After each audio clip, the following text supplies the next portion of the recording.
Hello everyone, welcome to our Let's Play series of Fallout 2. This is Colonel RPG as usual, and I'm very happy that you chose to join me today as we mess with the Vault 13 computer in keyboard input mode or something like that.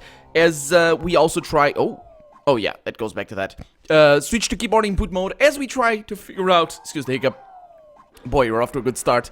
As we try to figure out a few of the things that the Vault network has available for us. So I'm gonna access Vault Dweller Survival Guide, the abridged version, and see what this is all about. Welcome to Vault 13, the latest in a series of public defense works from Vault-Tec, your contractor of choice when it comes to the best in nuclear shelters. Vault-Tec, America's final word in homes. Vault-Tec's series of survival shelters are designed from the ground up to provide the best chance for a good life following nuclear Armageddon. It is the duty of every American citizen to learn and use the skills necessary for a comfortable Vault life. The best place to start is with a description of your new home. Important Vault 13 statistics. Starting construction date August 2063, ending construction date March 2069. Starting budget $400 billion. That's a little bit hyperbolic, isn't it? Then again, the inflation... I don't remember if there's any clue as to how the inflation affected the US with 70 over there. But even, I mean, that sounds a little bit too much. Final budget with interest, $645 billion. Total number of occupants, 1,000 at capacity. Total duration, 10 years at capacity. Yeah, that's true. Number of living quarters, 100. Hot bunking required if at maximum capacity. Yeah, you don't say. Door thickness, 4 yards of steel. Earth coverage, 3,000... No, wait a minute. 3,200,000 tons of soil at 200 feet. Computer control system, think machine. So, because that's not a trademark or anything. Primary power computer, or power supply, sorry. Geothermal. Secondary power supply. General atomics, nuclear power backup systems. Yeah. Power requirements 3. That's not what is that? That's not a thing. Is that a gigawatt? Because mega kilowatt, that's not a thing. It's like a what? Yeah, 3 gigawatt per day. That's not the power required. That's not per day. That's not how it goes. It would be gigawatt hour per day, because that would be the thing but the power is not per day. That's just the power. Anyway, complete construction equipment, hydro-agricultural farms, water purification system from underground river, defensive weaponry to equip 10 men, communication, social and entertainment files, far total duration, whatever that means, to help Vault Dwellers record information, and information is extremely valuable. In fact, it might be the most valuable weapon we have against the end of civilization, so pay attention. Vault-Tec has selected the Robco Industries Robco Pip-Boy 2000 as the personal information processor of choice for its Vault Dwellers. The Robco Pip-Boy 2000 is a handy device that you wear on your wrist. It's small, okay, so... I was under the impression, I even said this in a previous episode, I don't know if I said it in this episode, but I am pretty sure I said it in the first Let's Play, or I mean in this, I don't know if I said it in this Let's Play, but I think I said it when I played the first game, that the Pip-Boy 2000, at least originally, was designed as just a computer that you carry around. It's not actually a thing that you wear on your wrist, but this game does have a lot of references to that. So I'm not really sure how that goes. I will need to educate myself regarding the lore of the Pip-Boy 2000. But, yeah, according to this one, you wear it on your wrist. So it's quite unequivocal about that. So, yeah, I think it supersedes what comes in the first game. At least what it was intended, because it's never explicit about how we use the Pip-Boy in the first game. It's small, especially by today's standards, and it will store a goodly? Shouldn't it be godly? Amount of information for you, and using modern super deluxe graphics to boot. Please refer to your Pip-Boy manual for more information. Yeah. The key to a successful reintroduction of civilization following a massive-scale nuclear war is people. Here at Vault-Tec, we are working to ensure to your fellow man and woman is up to ensure that your fellow excuse me. That your fellow man and woman is up to the task of bringing America back from the dead.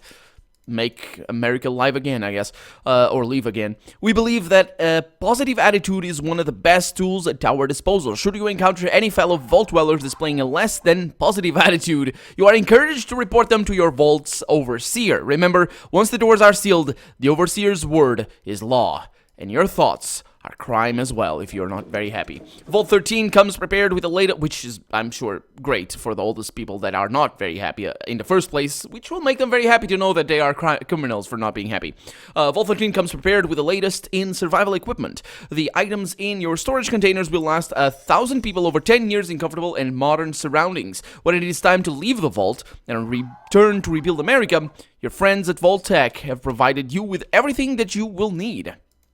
Thank you for taking the time to read the Vault Tech Dwellers or Vault Dweller Survival Guide, abridged version. We at Vault Tech feel confident that you'll love your new underground dwelling. Yeah, so this kind of proves this is the whole thing about Vault 13. The experiment here is how would they survive with a vault that's only meant to last for 10 years. And I would say that after 200 years, they have survived very well. Just look at this. Yeah, okay, let's look at the timeline. That's interesting. As you read over the beginning of the timeline, you find it interesting that no reason is given for why the vault didn't open 10 years after the Great War, as it was originally designed to. Browsing ahead, you don't find much of interest until the year 2161, which is when the first game starts, when the vault's only working water chip breaks down. You feel a surge of pride as you read about your grandfather being selected for the important task of leaving the vault and scouring the wasteland for a replacement water chip. However, it feels a little odd seeing your tribe's most revered legend told in a simple bullet point format. Continuing down the timeline, you read of your grandfather's success and subsequent exile, and how several other vault dwellers chose to join him rather than remain in the relative safety of the vault. You also discover that the Overseer was eventually tried and executed by the remaining vault dwellers. Okay, so that excuse me, that loops back around, that just fixes the loophole regarding the end of Fallout 1, because you can kill the Overseer, and if you don't kill the Overseer, he'll eventually be executed precisely for the same causes. Because last episode we read that he was either killed or exiled, or just was a rebellion, or somebody killed him, or something like that. So you could explain that in different ways, but it's good to see that it's all the same, basically, timeline. Basically, it's all the same thing that led to his death. The final entry in the timeline is I actually don't remember his name, though. The name of the Overseer. It's known. It's a known name. I just don't remember it. The final entry in the timeline is dated May 2242. It's very close to where we are right now, I think.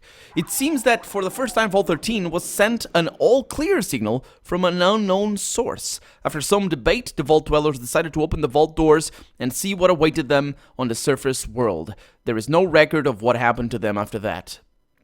Yeah, they wouldn't come back to record it, so yeah. Let's see, Overseer log. Authorization required. Please enter the password. Okay. I can attack it. After several long minutes of working your technical magic, you manage to hack your way into the Overseer's logic. Or, not logic, logs. However, it seems that every entry except the final one has been deleted. Alright, I can't even hack to see if I can undelete the ones that... Yeah, sure, whatever. Let's see what this Overseer had to say. This is it. Consider these my final words, as I doubt I'll leave to write another entry. Oh no, the people of the vault have spoken, and they have made it quite clear that they want my head. I knew this day would come, ever since he managed to rile them up by doing the impossible. Sure, he saved all our lives, but he also ruined everything.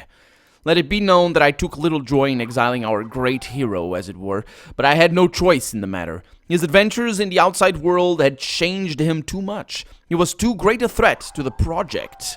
Had I let him remain among us, he might have uncovered the true nature of the vaults and jeopardized the experiment. Even if he didn't, he'd at least inspire others to venture outside, which would be just as bad. Okay, so part of his argument is actually quite sound, I would say. He says that I would jeopardize the experiment, and that's quite true. But the problem is, he didn't... I think it's supposed to be ironic, because him trying to prevent people from leaving the vault, he actually managed to get people to leave the vault, which is what irony is. So yeah, it might be that, but the first part of his argument is quite sound, I would say. And it does, of course, conclude that the Overseer was in on the whole thing, as he should have been, really, but it's not always the case in some of the vaults. Some of the vaults actually have the first Overseer know what's going on. I actually did a vault in Fallout New Vegas, where the first Overseer knew what was going on, and then all the Overseers after that didn't, and that was pretty interesting as well. That was an interesting vault. He simply had to go, he says. There was no other option, but even that wasn't enough. No, I'm afraid the damage had already been done. I allowed his... Oh, yeah, the fatalism of that. No, you did the damage, I'm sure. I allowed his most stubborn supporters to follow him into exile, and then tried to reassert control over those who remained, but it was of no use. I'd already been vilified, so be it. The only thing I'm guilty of is an entire lifetime of carrying out the demands of our great of your corporation. Of your corporation. It's really your corporation. Oh, it is really your corporation. This is actually the point of Vault-Tec, is to inspire the fear of corporation. Well, it's not inspired, it's not really that. What I mean, the point of creating... of the creators of the game, of creating Vault-Tec, was to add the thematic of the corporations. When they have a lot of control, when they're very buddies with the government, they can have a big problem, they can have a lot of problems. And this, of course, was observed throughout our own history, but of course it's just a commentary, as many of the stuff in Fallout is. My only regret is that Vault 13 is not likely to complete the social experiment, which is 200 years rather than 10. Once I've been disposed of, which also, by the way, it also makes it very original about Vault 101. Anyway, I feel certain that the others will leave the vault. Not right away, of course. I've instilled too much fear in them of the outside world that eventually they're bound to overcome that fear. I have very little faith that Vault 13 will remain closed until 2277, as the experiment dictates. I'm afraid I have failed my duty as Overseer. I can only hope that the rest of the public vaults involved in the societal preservation program have been made successful. To my superiors, who I'm certain will one day read this, forgive me, and may God bless America. Yeah, the societal preservation program. I think that's the first time we're seeing this name. And actually, I don't remember it, but I'm going to search for more. I mean, I know what it is, and if you don't know what it is, I can explain. It's just the thing that makes all the vaults, except for a few, and Vault 8 was one of them, the one from Vault City. All the vaults have a special program in them. It's basically they have a special thing that they're gonna happen to them. So Vault 15 was structurally unsound on purpose. And Vault 13 was not meant to be open, despite it saying that it would. And there's some more radical ones, like there's vaults where everybody's given weapons, or, no, wait a minute, how's it is? It's just, oh no, they put a lot of serial killers in the vaults, and then don't lock the armory. It's stuff like that. It's usually goofy stuff like that. And of course, the beauty of it is how the grown-up characters, deal with those goofy situations. And sometimes they turn into green monsters, because just does. And also the vault behind, under Bakersfield never closed. So that was how ghouls were created. Was it Bakersfield? Field? Anyway, I think it was Vault 12? Or was it Vault 8, that one? I don't remember. Anyway, there's one in the city called Necropolis. I think it is Bakersfield. Anyway, after hours of scouring through the computer's archives, you're unable to find anything else that mentions the societal preservation program. As you give up your search, you vow never again to waste so much time staring at a computer monitor. Oh boy, this would not be a waste of time, my friend. Also, that has a little bit of the overtones, the political undertones, I guess, in the whole societal preservation program. I'm not really sure what to think of that. But there we go. We have learned about the history of Vault 13 and the Overseer's role in the Vault experiments. Can I talk to you, man? You should let Gruthar know that you fixed the computer. Yes, I know. Let's go. And then I'm gonna get the GECK, which is over here. Marcus is overloaded. I know. Just let him be overloaded for right now. Should I talk to you? A young woman in metal armor. Yes, I should. Why wouldn't I? Well, I'll be. How are you doing, Daryl? I hope everything will work out for you at the squat. Delia! Yeah, thanks to you, things worked out great. Hey, I'm glad to hear that. It was my pleasure to do what I could for you. So, what can I help you with? Add some questions for you? What do you want to know?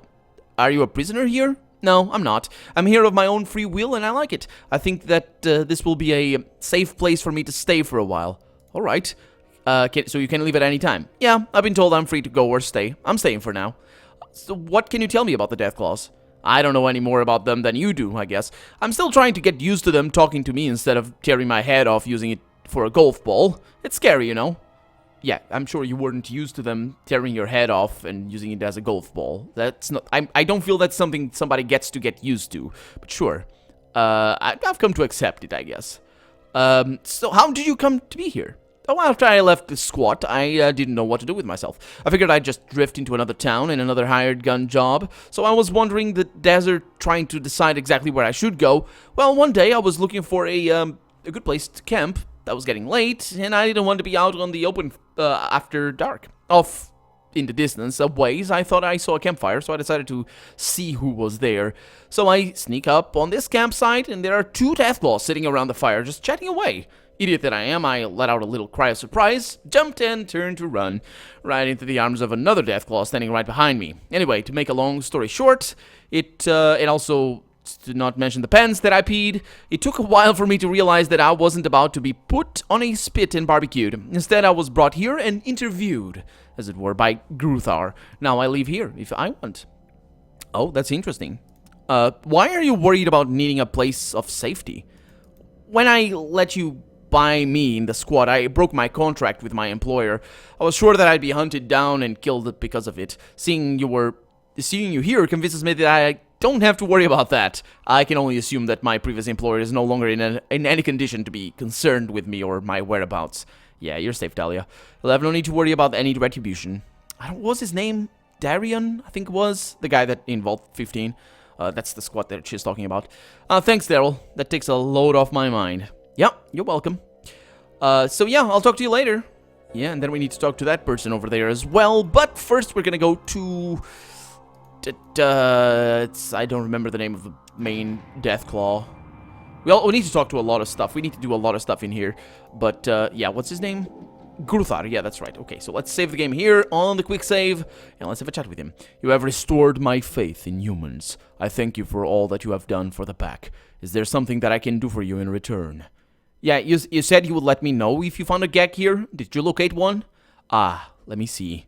He leaves, then returns a moment later, awkwardly clutching some kind of metallic case in his large claws. Yes, there was a GECK in the vault storage room. It is yours, with many thanks. Well, thanks! 5,000 experience! Didn't even level up. Oh, 4,000 experience after that as well. Lovely. Can I talk to you again?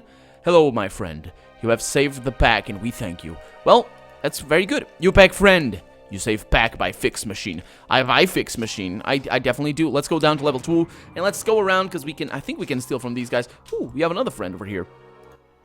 Hello, human. Sorry to bother you, but who are you? I Dar, warrior. I see. I'm Daryl Dar. What you want? Well, so what is your job at the vault? Dar, guard, hall, and keep peace. Nothing more. Well, yeah, I figured as much. Can I say nice things? Yeah, you're doing fine, Dar. Just keep it up. What do you want? Please don't take offense. But how educated are you? Because apparently I'm taking a survey or something like that. Not much, but I learn. Gruthar, he leader, tell us all learn. Yeah, Gruthar is right. You should all try to educate yourself. What do you want? Not that it will affect their moral disposition, I would say, because they seem to be quite predisposed to just being nice people. Which is actually surprising, to be honest, that Deathclaw, I mean, you saw, I mean, if you play the first game, you know how Deathclaws can be. They're quite temperamental creatures. And I'm not talking about the mother Deathclaw that we find in, sorry, I'm forgetting the name. It's not the Den, that's in Fallout 2. What's the name? Not Klamath, that's in Fallout 2 as well. Oh my god, how do I not remember the name? Ah, well, there's a town, the big town, the hub. Oh, of course, the hub. Just saying the name kind of brings a smile to my face. I love Fallout 1. I love Fallout 1 so much. But I'm enjoying Fallout 2 very much now that with this completionist run. This is probably one of the most fun runs that I've had in a long while of Fallout 2. because I'm doing just a lot of stuff, and I haven't done this, I have only done this once, if I remember correctly. I mean, it's so many times that I've played this game, so you never know. I'm actually looking for things back here, by the way. I'm pressing shift, but it doesn't really, excuse me, highlight anything. So you never know if there's things, well, I don't know. You might. And walkthroughs will help you with this if you want to, oh, there is. Good. So we need to talk to this guy over here. You see a lean man in long robes. He appears to be in deep thought. Well, if you're gonna be in thought, you might as well be deep. Because it's just the best sort of thought. Because why, what? Seriously. Okay, what? No. Get away. Thank you. Now let's have a chat with this guy. Also save the game before I do. Or girl. I don't know, I don't remember. Welcome, traveler. I'm called Gordon, and I am the shrine keeper. What can I help you with? Well, I'm... It's a pleasure to meet you, Gordon. That second line.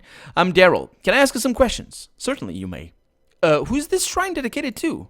The shrine is dedicated to an unnamed hero known as the Vault Dweller. He, or she, it was a she in our last playthrough, was the savior of all who lived here several decades ago. We do not know what became of our savior, but they live in our minds and hearts. I'm just gonna go with they because that's how. Yeah, it's very commendable, Gordon. Can I ask you some more questions? How long have you been here? I have lived all of my life here in this vault. I have been a shrine keeper for most of those years. Really? So is he from before the Exodus or whatever happened? Can I feel... No. Yeah, then you were here when the deathclaws took over? No, my friend, I was not. I left a few months ago to visit the statue of the Vault Dweller erected in the central court of the NCR, the New California Republic, east of here. When I returned to the vault, I found the deathclaws were already here. Needless to say, I was in shock. However, I am convinced that they are not responsible for what happened to my fellow citizens. If by chance you want more information on this matter, you can seek Gorius in the library. Okay, so I'll talk to this Gorius fellow. Yeah, I'll keep that in mind. Thank you very much. What can you tell me about the deathclaws? I have lived with the deathclaws for several months now. They seem to be honorable and forthright in their dealings with me and other humans who live here. I trust them, and in time, I think you will as well. Yeah, I'm willing to give them the benefit of the doubt. Yeah, for now. Why do you stay here? My place is here, at the shrine. I will not leave it unwillingly. Your dedication is admirable, I suppose. That, I suppose at the end might have been a little bit insulting if I actually said it to him, but, I mean, it's my feeling. What would you like to know? Nothing, Gordon. I'll see you later, man. I need to talk to your... I think it's... I don't know which guy it is. A sad older man, and I think it's this tall, slender man over here, that is the one that wanted to blow up the eggs. Is there something that I can help you with, stranger? Yeah, I'd like to ask you some questions. What do you want? Who are you? My name is Matt. Does it matter? I think so, yeah. Not really. Are you a prisoner here? Yeah, as a matter of fact, I am. I stumbled upon this place and got myself captured by the deathclaws. They give me freedom of movement within the lower levels of the vault, but I can never go to level 1 where the exit is. Why? Because unlike the rest of the sheep who live here, I recognize them as a threat to humanity. They know that if I get out of here, I will see to it that they are wiped off the face of the earth. Look, they can think for themselves, they can learn, they can read and even write if they dip a claw in ink. They are fast, tough, perceptive, and deadly. If their numbers grow large enough, they will be the greatest threat that the human race could ever face. Think about it. They need to be eliminated. I realize that they are a potential threat. Well, yeah, they are, but I trust them. Ah, you're a fool to trust them. If you change your mind, come back and get me. I don't know what to do with that. I don't think we can... Apparently, we can just ask him again about that. Yeah, let's see what happens here. I'm not here to talk about escape plans. Someone sabotaged the mainframe computer interface. Know anything about that? Yeah, I destroyed the voice module and then I disabled all keyboard input. Why? With the mainframe offline, the vault will eventually shut down. Without food or water, the deathclaws will be forced to begin raiding human lands for their needs. Eventually, they will be discovered, and their threat to humanity can be dealt with. What about the others who live here? Aren't you concerned with their fate? Nah, not in the least. They are simply casualties of war. I see. I'll be going now. Okay. Can I tell Gruthar about that? Or should I have done that before I fixed the vault? I don't know. Yeah, let me save the game here. And let me try something different here. We've done all of our things already over there, so we can just go back to level, or go up to level 2, ask that guy what I asked there. I don't want to shoot him because Gruthar doesn't like that, but at least as far as I can remember anyway. But I will talk to him about that, and I will see if I can get a little bit more experience from that particular getting the GECK thing. I don't remember this being the case, but maybe it is. Ask him some questions. Who are you? Not really. Why? I realized the threat. Okay, so that goes back to that. You guys might not be seeing the dialogue going around, because you know what it is. Just if I press a button like this, you don't see anything change. Then I move the mouse and it does. It's weird. So yeah, I'll be going now. Okay, so now that I know he was the one who sabotaged it, I can go to Gruthar and maybe tell him about what happened, because Gruthar doesn't want to hear about me. No. There we go. We got exactly the same thing, in which case I can just reload our quick save right there and continue exploring, because we still haven't seen everything. I do think we can do something with him, though. I remember betraying him, but I might be just remembering shooting him in the head. So I'm gonna experiment with that off camera. Will you help me out of here? No. Can I just keep asking him that? Yeah, I can. Okay, that's good enough. Yeah, let's talk to this guy over here and see what he has to say. And I think that's gonna be that for this level. There's nothing else around here, so... Hey, man. Oh, I didn't see you standing there. Oh, that's okay. Well, space out sometimes. Say, you look rather down. May I ask why? I was born 2 months premature. When I was 1, I was dropped on the porch. When I was 2, I had pneumonia. When I was 3, I got the chicken pox. When I was 4, I fell down the stairs and broke 6 ribs. When I was 5, my uncle was decapitated by a watermelon. When I was 6, my parents hit me in the head with a shovel. When I was 7, I lost my right index finger to my pet rat. When I was 8, my dog Spike got hit by a tractor. When I was 9, my mother lost her arm to a rabid Bremen. When I was 10, my sister was torn to bits by a pack of dogs. When I was 11, my grandfather killed himself because I was ugly. Because you got hit by a shovel, that's why. When I was 12, my grandmother killed herself because I was ugly. When I was 13, my father poked out his eyes with a pitchfork in a drunken stupor. Probably because you were ugly as well. When I was 14, my brother lost his hand to a wallaby. When I was 15, my aunt choked to death on a chicken bone. When I was 16, I lost my cousin to a badger. When I was 17, I cut off my left big toe with a hoe. When I was 18, just don't sharpen your hose as much, dude. When I was 18, my father lost his right leg to the same tractor that killed my dog. Oh, if only it was a different one. When I was 19, man, I'm truly sorry that you had so much pain in your life. Hopefully things have gotten better. Well, there I was traveling through the desert when suddenly my Bremen falls over dead. About then, I realized I was low on water, and I hadn't had a drink in quite a while. Later, my bones began to ache, my head started to hurt, my bowels began to lose, and I got this rash that just wouldn't go away. It was time to sit down and die. Well, there I was, sitting in the desert, waiting for the world to swallow my miserable existence, when a pack of deathclaws shows up. Well, I'm thinking to myself, this is it. Now I can die. I can wind up as a pile of deathclaw shit in the middle of the desert, but no. Fate had yet another cruel card to play against me. You see, the deathclaws didn't kill me. Instead, they gave me water, brought me here, gave me this room, gave me food, cleaned me up, and now they won't let me leave. I know they're fattening me up for some unknown horrible fate. I keep telling them that I would probably taste better if I was leaner, but it does no good. They just smile, if I can call it that, and pat me on the head and say, "Don't worry, human, things will get better." We both know what that means. Anyway, to make matters worse, then they started giving me some sort of medication. It was making me gassy, so I stopped taking it. And it's a good thing I did. I think it was some sort of mind control pill, because I started to feel like things weren't actually as bad as I thought. Anyway, that's about it. I'm just waiting for the dinner bell to chime so that they can feast on my bloated body. Please tell me you don't have any children. Nope. When I turned 22, the strange fungus started to grow on my chest. Oh, stop. I don't want to know. And with that, I'm Colonel RPG, and this has been Fallout 2. I really hope you've enjoyed it, and if you did, go ahead and leave a comment. Like the video if you want to see the next episode come out sooner rather than later. But above all, thank you so much for watching, and I hope I'll see you next episode. Bye-bye.